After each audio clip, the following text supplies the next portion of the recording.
Hi, everybody, and welcome to our webcast today. I'm Vanessa Weisbrod, the Executive Director of the Celiac Disease Program at Children's National Hospital. And today we are going to be talking about cross-contact with gluten. As many of you know, there were two studies that our center completed in the last several months. And we want to talk to you today about those studies and what we found and how you can use the information from the studies to help with managing a successful gluten-free diet. So let's dive right on in.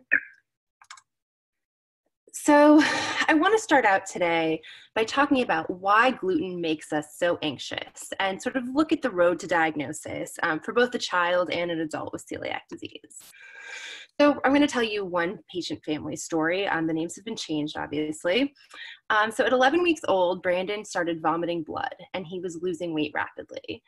His mom, who also had celiac disease, was already on a gluten-free diet, but then she was put on a dairy, soy, and nut-free diet as well until Brandon was 12 months old, and she stopped breastfeeding.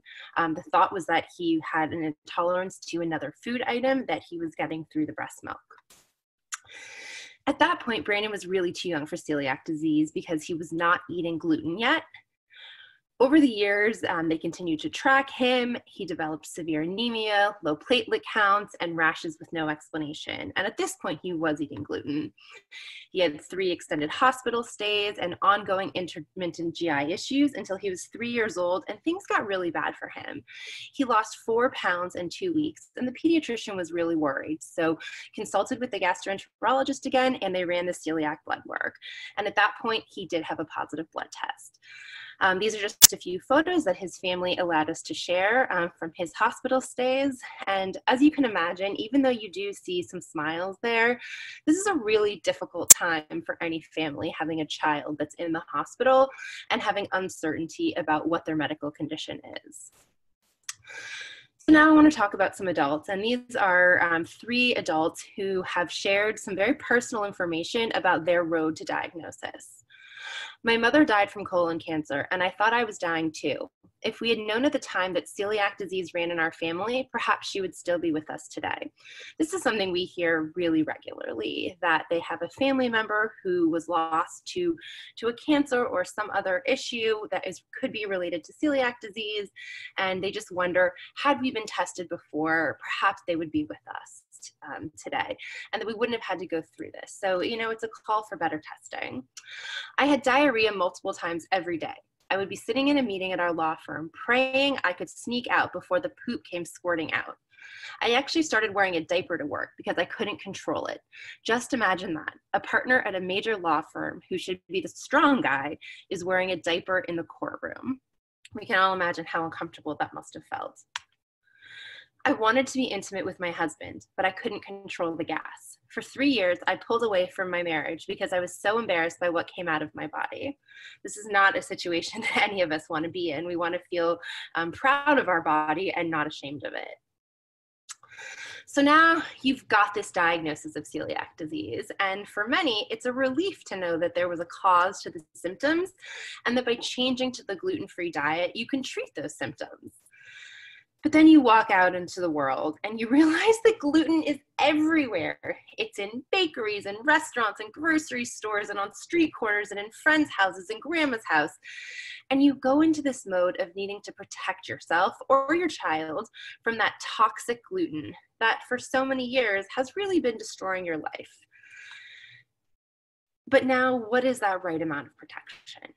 And that's where these studies come in, and that's what I want to discuss today. So before we get into the studies, I just want to thank our supporters who helped to fund these studies, the Celiac Disease Foundation, the Dr. Shar Institute, and the Children's National Board of Visitors. These studies would not be possible without the generosity of these organizations. And so from the bottom of our hearts at Children's National, thank you so much for believing in our research and for helping us find these answers. So why did we do these studies? Their current recommendations from celiac organizations are really, really strict. And in some cases, they have led patients to this extreme hypervigilance, which in turn leads to a very low quality of life. we've said things like kids at school can't play with Play-Doh, that you have to have 2 toasters, that you have to have dedicated pots and pans and cutting boards and utensils and separate everything. And then we tell you you have to travel with all of these things. So I have some pictures here. This is what you might find as an advertised set of gluten-free kitchen equipment, or my favorite that people talk about, having the clown car of gluten-free stuff to take on them with vacation. But my all-time favorite reference was from this wonderful patient family who was one of our first at Children's National about 12 years ago. And this mom referred to traveling with her kids as feeling like she was trying to shove an elephant onto an airplane with all of her gluten-free stuff. So now this family, they would check their luggage that had all of their clothes in it and their stuff for their vacation, but they were so paranoid about not having pots and pans and toasters and food for their son with celiac disease that they would carry all of that stuff onto the plane just in case their luggage got lost. And so I was really excited to find an actual picture of an elephant being shoved onto an airplane to illustrate what this mom was describing to me, because as we all know, traveling with kids is difficult in itself.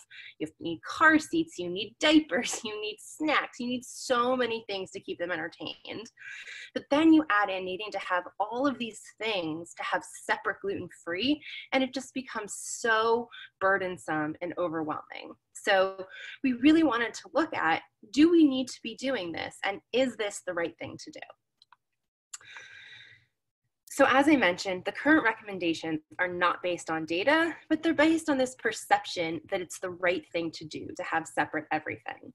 But we really wanted to be able to tell our patients with confidence what the best practices are for managing a gluten-free diet. So the first of our 2 papers was published in the journal Gastroenterology on September 24th, 2019. It was called Preparation of Gluten-Free Foods Alongside Gluten-Containing Food May Not Always Be as Risky for Celiac Patients as Diet Guides Suggests. Today, I'm going to go through the high-level overview of what we did and what we found, but I would really encourage you to go to the Gastroenterology website and download the article. It's available for free. On the right-hand side, you can just click the PDF and you can read the full study. It's a really easy and quick read, and I would really recommend just diving into it and really wrapping your head around this paper and the findings. So as soon as this paper went online, we started getting feedback. And these are some of the things that people said about us. You're trying to make people sick so your hospital can make more money. You're crazy. I know exactly when I've eaten 8 parts per million of gluten and I get violently ill. Now, this is actually not possible unless a human has a built-in ELISA test in their gut. It's almost impossible to know when you've eaten any level at any quantitative amount. They also called us fraudulent, crazy, and irresponsible for writing this paper. So I hope that in the next 20 minutes or so, I'm going to show you that none of these things are true and that we really did these research projects to help us improve the quality of life. So let's talk about who did these studies. Our team is a group of physicians, researchers, and educators from our hospital at Children's National in DC and from Boston Children's Hospital. Almost our entire study team has celiac disease or a child with celiac disease. So I want you to know that this affects our lives too. We want everyone with celiac disease to have the best possible quality of life. So we are not researchers sitting in a lab just saying, hey, let's check this out. This is something that affects me and our team every single day, and my 6-year-old son too. So we did this because we want answers to live the best possible gluten-free life that we can.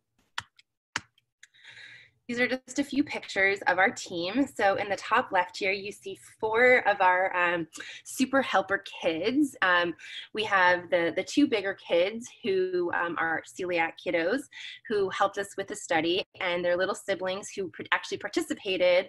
We couldn't have the kids with celiac touching or interacting with the gluten, so their siblings helped out, while our kids with celiac also were there helping with check-in and greeting and just really helping to thank people for participating in this work. And then you have a few other pictures here of our team members. I just wanted to put faces to the people doing this work so that you don't think that we're just sitting in a lab with sterile equipment all around us. So we had several aims in these studies. We wanted to quantify gluten transfer from common school supplies to gluten-free foods via the hands of kids. We wanted to assess the efficacy of various hand washing techniques to remove the gluten from a child's hands. We wanted to quantify gluten transfer from gluten-containing to gluten-free pasta, bread, and cupcakes prepared in a shared environment. And we wanted to look if we could prevent the transfer of gluten by either washing the shared equipment or rinsing the pasta that had been cooked in contaminated water. These are just a few more pictures of our study day, which you will see more of as we continue through the presentation.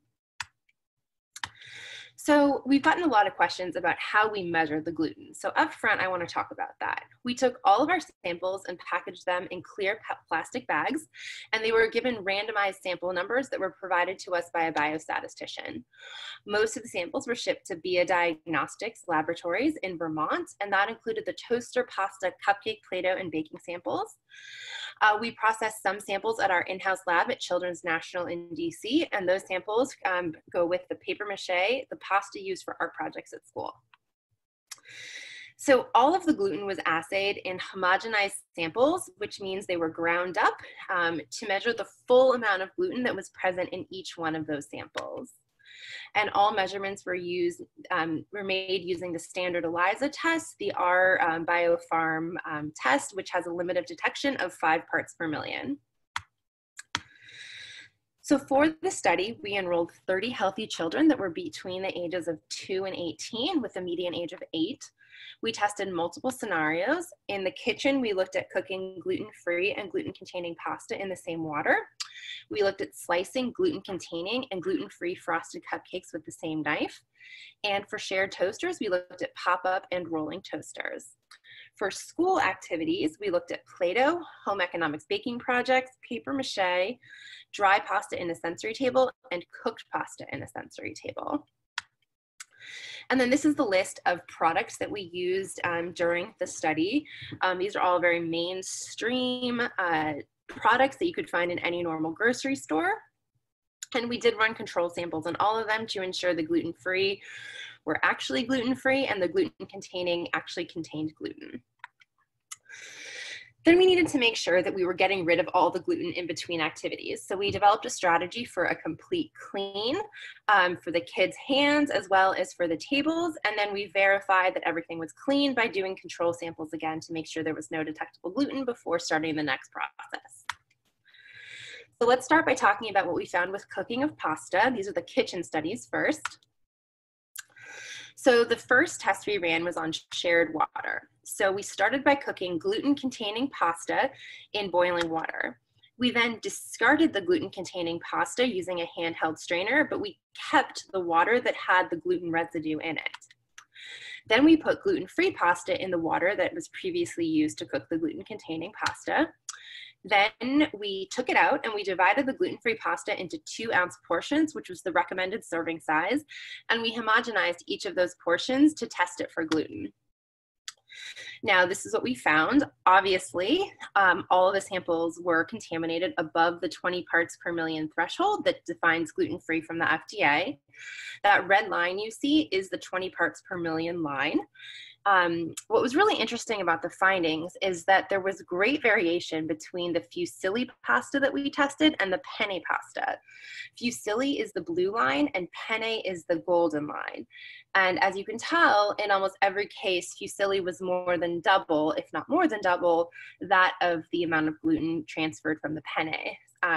We did test the water, and the amount of gluten was fairly similar in the water for each of them. So we believe that it has to do with the surface area for the fusilli versus the surface area of the penne that had such a difference. But regardless, all of these samples tested above the 20 parts per million line, leading us to conclude that you should not cook gluten-free and gluten-containing pasta in the same water. So then we looked at washing. So we started over and we cooked gluten-containing pasta in the water. We took out the gluten-containing pasta and we discarded the water. Then we washed the pots. So for all of the fusilli pots, we washed them with soap and water. and scrubbed them. And for all of the penne pots, we rinsed them just with water alone with no soap and no scrubbing. We then put new water and gluten-free pasta into those pots and cooked it. And then we again divided them into 2-ounce portions, homogenized them, and tested each of those portions for gluten. And here's what we found.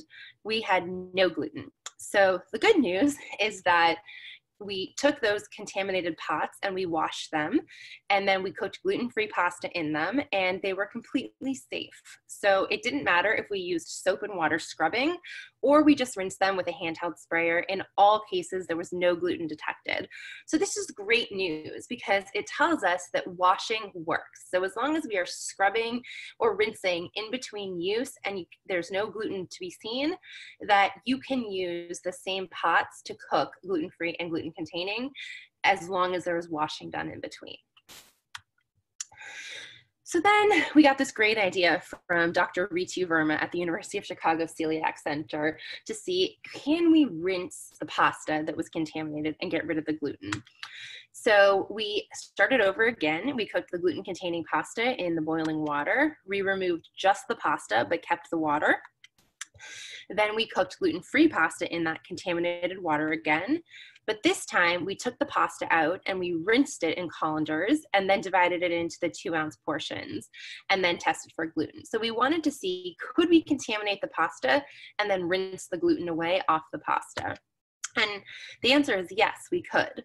However, as you can see, all the samples were below the 20 parts per million threshold, but at this point, we are not at a place where we are recommending doing this. It was just one of those ideas that we wanted to test, and we now have some data to help us do further testing to look at how we remove gluten. But at this point, we would not recommend doing this as a regular practice.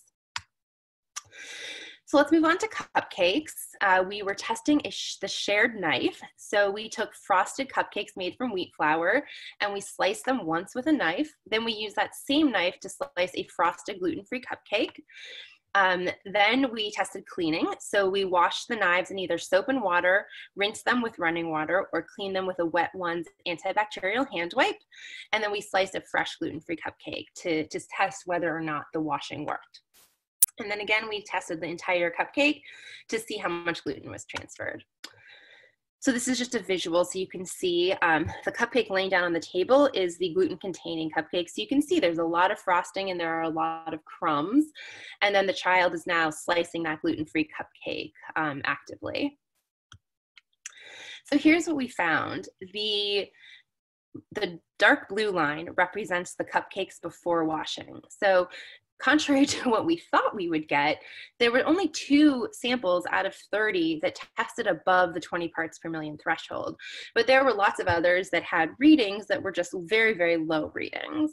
But the good news, so again, we would not recommend using the same knife to cut gluten-containing and gluten-free. However, after washing, those green lines are all very, very safe. So again, as long as you wash the utensil after touching the gluten containing, you are okay to use it with gluten-free products. Now let's get into toasters. So this part of the activity really blew our minds. So we started out by slicing gluten-free bread in our very, very busy hospital cafeteria at 20-minute intervals so that we could allow for lots of slices of whole wheat bread to be toasted in between toasting our gluten-free bread. For the pop-up toasters, we toasted gluten-free bread immediately after toasting gluten-containing bread for 5 consecutive days. And in all the toasters, there were many, many visible crumbs. And then we tested the entire slice of gluten-free bread to get the full amount of gluten that was there. So these are just some pictures of our actual test days. This is the rolling toaster in our hospital cafeteria. And as you can see, there are visible crumbs in the toaster pan. So the gluten-free bread was falling into the crumbs of gluten-containing bread. This is just one of the pop-up toasters that we use. As we can see, it is pretty gritty inside there and there are lots of crumbs. But here's what we found. That red line again is the 20 parts per million line. We tested 40 samples and not one of them reached that 20 parts per million line or even came close. We had on the pop-up toasters, which are the light purple line, none of them had a detectable level of gluten. They were all less than 5 parts per million. And for the rolling toaster, where it was falling into the crumbs, the highest reading we had was 8 parts per million. And we had 2 8 parts per million and 2 5 parts per million, 5.1 parts per million. So all of these would be considered eligible for a gluten-free label with that big gluten-free stamp on it. So out of the 40 tested, not one came back contaminated. And, we were really surprised by this. We really thought we were going to get all of these samples coming back well above the 20 parts per million line. So we were very surprised by our findings. So now let's talk about what we knew going into this. So there were a couple of studies looking at cross-contact with gluten in kitchen utensils. There was this one study out of Switzerland that had some really great conclusions. They found that cross-contamination with gluten may occur with domestic kitchen utensils, but does not seem as relevant as previously thought, which very much agrees with our findings in the kitchen. Kitchen equipment and utensils used for gluten-containing foods may not pose such a high risk for celiac patients as do wheat flour and wheat crumbs. And cross-contamination during the preparation of food or cooking process should be avoided by cleaning utensils and washing hands and surfaces regularly. However, overly restrictive recommendations and scaremongering is inappropriate. And our findings completely agree with what this group in Switzerland found, that washing works. And by having clean utensils, you can have a shared space very, very easily and very, very safely. So now we're not saying that if you have a gluten-free house that you should go out and contaminate it. That's not at all what we're saying. But think about these two studies as helping when you go to grandma's house or when you're at a friend's house, that as long as clean utensils and cookware is being used, and the ingredients are gluten-free, of course, that it is most likely a safe environment for food preparation. So now there's one other study that looked at catering kitchens that are using wheat flour. So they were baking environments, and this study is out of the UK. This study found that a distance of 2 meters from the use of wheat flour was required to control gluten contamination at the less than 20 parts per million level. So we're talking about a bakery situation here where there's flying flour. So they determined that you needed 2 meters, which is about 6 feet, a little over 6 feet, in between the gluten-free and the gluten-containing area to not have the gluten flying and contaminating the gluten-free area. They concluded that although kitchens vary and must be considered individually, the established control of a minimum of 2 meters distance, along with good hygiene practices, was found to be effective in preparing gluten-free meals at all 5 study sites. So again, the key is good hygiene and cleaning. So let's all remember that if we're cleaning well, you can prevent the transfer of gluten. So what are some of our conclusions based on this data? Until now, there was very little data on this, and we've done a study that agrees with what previous studies have found. We now know that some kitchen activities pose a higher risk of cross-contact with gluten than others, and that a dedicated set of gluten-free kitchen equipment and utensils may not be required for the scenarios that have been tested amongst these various studies. We do agree, though, that larger studies are needed and that we really have to look critically at restaurants and cafeteria before globally changing our practices. So now what do you do with this information at home? This is probably the most common question that we have gotten. So here's what our celiac disease program is telling our patients. We want you to focus on avoiding and limiting the risk of exposure, but not to the extent that avoiding gluten leads you to unnecessary anxiety. It severely limits the activities that you're engaging in beyond what is really necessary. Hypervigilance is such a big issue for so many of our patients with celiac disease, and we want to try and prevent that while still maintaining a safe environment. We truly believe that our study on kitchen equipment is a reminder that we need to shift our conversation to think about food activities and choices based upon risk. So you need to look at the environment around you and think, really, what is the risk that I'm going to be exposed? And this requires an understanding of choices that are of higher risk and which choices are lower risk so that you can make an important and context-dependent choice on whether or not to eat the food. So here are some key takeaway messages that we want our patients and families and community to realize. Food items with visible gluten or gluten-containing ingredients should never be eaten. You should always cut gluten-free food items first, or if you're using the same knife with gluten-free and gluten-containing foods, always wash that knife or other utensils before touching the gluten-free food items. Do not use utensils that have visible contamination on them. When you're cooking or preparing foods that are both gluten-containing and gluten-free, prepare the gluten-free food items first. Gluten-free pasta should never be cooked in water that has already been used to cook gluten-containing pasta. And as I mentioned earlier, although our data shows that rinsing the pasta could reduce the gluten content to below 20 parts per million, please don't do this now. Use fresh, clean water to cook the gluten-free pasta. We know that that works, and until we have larger data looking at the rinsing of the actual pasta, just use clean water because we know that's a safe method. You can use the same pots and pans for gluten-free and gluten-containing cooking as long as you have washed the pot or pan in between use and there is no visible residue. A dedicated gluten-free toaster is not required. However, some families might decide that a separate toaster is best for their household, and that is totally fine. However, you are not neglectful if you choose to use a shared toaster, and this may really come in handy when you're traveling or at a friend's house. And it's very important to note that we did not test any of these scenarios in restaurants, so please do not apply these rules in restaurants. This is for home use. You always need to ask restaurants about the methods that they use to prepare all gluten-free foods that you or your child are going to eat so that you know you feel confident in eating those foods. So moving right along to our second study, the second paper was about schools and the risk of gluten exposure for kids at school with gluten-containing school supplies. This paper was published in the Journal of Pediatric Gastroenterology and Nutrition on December 19th. And we're really excited about this because this paper gives some really concrete recommendations for schools on building an inclusive community for kids with celiac disease and allowing them to participate in all activities just like their peers. So this paper is also available on the JPGN website. You can download the PDF by clicking that button on the left-hand side. And again, I recommend reading it. It's an easy and quick read, and it really does give you a lot of context to be able to read the full paper. And I do want to say again, we did partner on this with Boston Children's Hospital, as well as the Temple Sinai Early Childhood Education Program.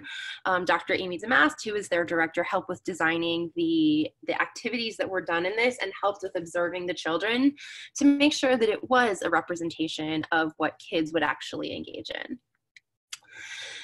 So the first scenario that we looked at was Play-Doh. All of the kids played with a 3-ounce container of Play-Doh for 5 minutes.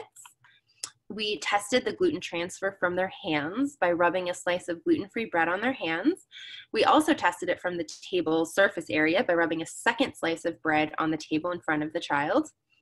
We also tested hand washing. So the children were randomly assigned to soap and water while singing happy birthday, water alone, so rinsing with water while singing happy birthday, or wiping their hands with a wet wipe. After they washed, we then rubbed new slices of bread on their hands as well as new slices of bread on the table. And then we tested all of those whole slices of bread to see how much gluten was on them. We also measured the full amount of gluten in a 3-ounce container of Play-Doh.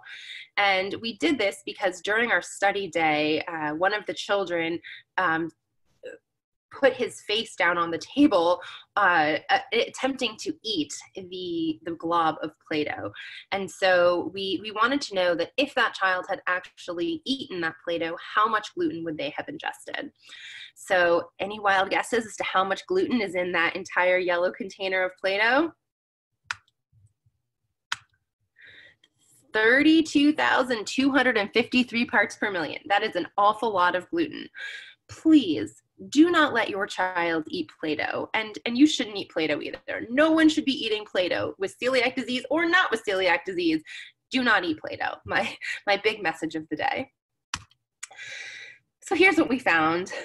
The black lines represent the transfer from the hands, and as you can see, none of them were at that 20 parts per million line or even close to it.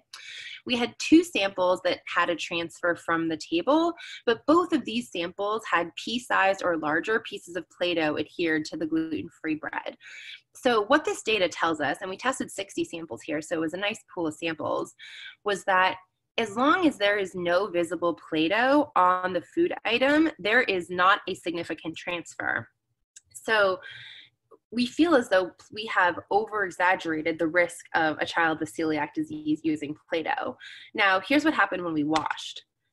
All of them, no gluten detected, all less than 5 parts per million, from the hands, from the table, with all 3 washing methods. So it didn't matter if they just rinsed them with water, used soap and water, or used a wet wipe.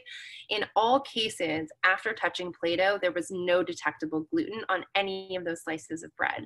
So as long as a child is not eating the Play-Doh directly and they're washing after use, there is a very low and negligible risk of being exposed to gluten. So then we went into doing a home economics project, which is quite different from Play-Doh. We had our kids roll out cookie dough using a rolling pin on a dusted table with wheat flour. They cut out cookies with cookie cutters and then transfer them to baking sheets and put them into the oven. We then did the exact same process of rubbing bread on their hands and on the tables to see how much gluten transferred. And we did the exact same hand washing scenario and again tested the full slices of bread. So here's what we found. Oh, first there's some pictures of the kids. So as you can see, there's great variability in the amount of flour that was stuck to their hands before touching the bread. But nonetheless, here's what we found. Lots and lots of transfer. So it didn't matter from their hands or the table. All those lines are shooting above that 20 parts per million line. So this tells us that kids with celiac should not be participating in home economics projects with gluten-containing ingredients and then immediately eating afterwards without washing in between. So we did wash, and here's what we found with washing. So as you can see, there is variability, and there are lots of samples that are still above that 20 parts per million line. So here's what's interesting to look at is the way in which they washed. So clearly soap and water and wet wipes were far superior to water alone. The child, number 12, participant 12, was a 4-year-old child in the soap and water group, and so perhaps did not scrub as vigorously. The light blue lines are the table washing, and those were actually done by adults. So what this tells us is that water alone does not get the gluten off of tables. And in the case of baking, and that soap and water or an approved cleaning solution is best in these scenarios. But the good news is that we were able to get the gluten off their hands by washing. So what does this tell us? In an ideal world, a child with celiac disease should use gluten-free materials in a home economics classroom. However, if they are going to use a gluten-containing material, there needs to be extensive washing afterwards with approved cleaning solutions, as well as extensive hand washing afterwards to make sure that the gluten is removed. So paper mache is a similar substance to the wet and sticky flour. Participants used newspaper and adhesive made from wheat flour, salt, and water to create a balloon bowl. They dipped strips of newspaper into the paper mache and wrapped them around one end of the balloon. They then let their hands dry for 2 to 5 minutes until it was visibly dry. And then we rubbed a slice of gluten-free bread on their hands. And again, tested the entire slice. As you can imagine, all well above that 20 parts per million line, ranging from 154 parts per million up to 13,000. So again, this was not a safe activity prior to washing. We then looked at dry pasta in sensory tables. So the kids played with dry pasta for 5 minutes. We rubbed the slice of bread on their hands and then again tested the whole slice. We also looked at cooked pasta in a sensory table. Same scenario, they played with the cooked pasta and for 5 minutes, and then we rubbed the slices of bread on their hands. Here are a couple of photos of the activities. So as you can see, on top is the wet pasta and the bottom is the dry. As you can see in the top left, this child thought that the pasta felt like worms and didn't really want to touch it, whereas on the right, this participant absolutely loved it and went to town squishing it all up. So the green lines are cooked pasta and the purple are dry. The cooked pasta obviously presented quite a risk of contamination above the 20 parts per million. That one child who said it felt like worms was participant 9, and that was the only participant who fell below the line for the cooked pasta. However, with dry pasta, none of them were above that line. They were all, well, 9 out of 10 were less than 5 parts per million, and only one was about 9 parts per million. So very, very low risk transfer from the dry pasta. So what do we do with this information, and how do we keep our kids safe at school? When you have things like Play-Doh, dry pasta, and other dry materials, we believe we should allow kids with celiac to use these materials, provided that hand and table washing is available immediately following use. And of course, do not allow the child to eat any of these materials directly. For things like paper mache and wet sticky materials, we recommend using gluten-free materials only. It's a much safer way to go. For paper mache, for example, it's traditionally made from water, wheat flour, and salt, but you could very easily replace the wheat flour with a gluten-free flour like rice flour or cornstarch to make that paste safe for everybody in the class, and there would be no difference in the outcome of the project. For home economics classes, we recommend using gluten-free materials and ingredients only. However, we also want to stress the importance of that other study that I talked about setting that gluten-free workstation up about 6 feet or 2 meters from other tables, especially for baking activities where there's a risk of flying flour. We know that their data shows that that is a safe space. So please think about the distance that it's set up, as well as using gluten-free materials and ingredients, as well as clean utensils. And again, washing is key. We have 3 studies, or 4 studies actually, now saying this, that cross contact can be reduced in all scenarios by washing hands and work surfaces regularly with approved cleaning solutions. So please remember that washing is super important and do it regularly.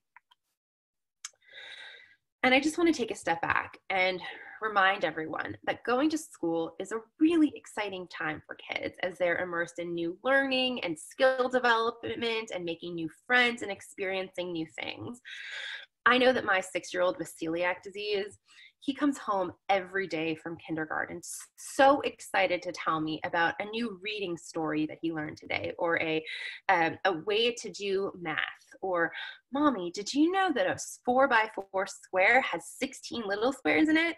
He's so excited, and he learned about Pokemon cards this week. He's so excited to be trading things with his friends and just engaging. And so we have to remember that effective management of a gluten-free diet at school requires not only avoiding being exposed to gluten, but also looking at the social and emotional needs of each child. So this year, after we did this study, my son's teacher said, "So you're telling me I can let him use Play-Doh?" And I said, "Yep, he can use Play-Doh. He just needs to wash his hands afterwards." And she called me after the first day that she gave Brandon the regular Play-Doh and said, "You won't believe the smile on his face, that he was using that same tub of yellow Play-Doh as the rest of the class." And to me, hearing how much of an impact it made for my son to use the same materials as his friends, it felt so good that he was feeling included and just a part of something so simple as using a yellow container of Play-Doh. But then when I picked him up from school, the first thing that he said to me wasn't, "Mom, I used the Play-Doh." He said, "Mom, guess what? I got an extra star today because after I used Play-Doh, I reminded my teacher I had to go to the bathroom and wash my hands." And she was so proud of me. So it felt so good to know that my son went to school, was engaged with his friends, was happy in the learning environment, and was kept safe as well afterwards because of washing. So I urge you to please think about what is going to truly make your child happy at school, and to really weigh the risks of exposure while also considering their social and emotional development. So just to clarify all the things I've said today, I am not telling you or your child to eat gluten. Please do not put yourself or your child in a situation where they will be exposed to gluten at levels that may cause harm. I am not telling you to be uncomfortable with the food to eat, and I promise that I am not trying to make you sick. Here's what I want you to think about. The previous recommendations that are out there are not based on data. This data is the first to look at these particular scenarios. Please don't just dismiss it. Think about how you can use this knowledge to improve your quality of life. And then think about how you can help us with ongoing research and bigger studies to look closer at cross-contact so that we can truly make evidence-informed recommendations, whether it's helping us with funding these projects or volunteering your time to help with them. We can really use the support of our entire celiac disease community. So we've talked a lot about schools today, and there are lots of ways our programs can help you and your family in school. We have lots of materials and educational resources for schools and families. You can download all of these items from our Celiac Program app or from our website, which is childrensnational.org/celiac. We have a dedicated 504 plan coordinator who can participate in your 504 meetings and advocacy efforts. This is not just for our patients, it is available to people around the country. All you need to do is email celiac@childrensnational.org to set up one of these meetings. And then we have web-based trainings for schools, food service providers, and other learning environments. So you can again email that same email address, celiac@childrensnational.org, to set up any one of these training sessions. And we just want to say thank you for listening today. Thank you for supporting our program. And if you have any questions, I am here to help. You can email me anytime at vweisbro@childrensnational.org.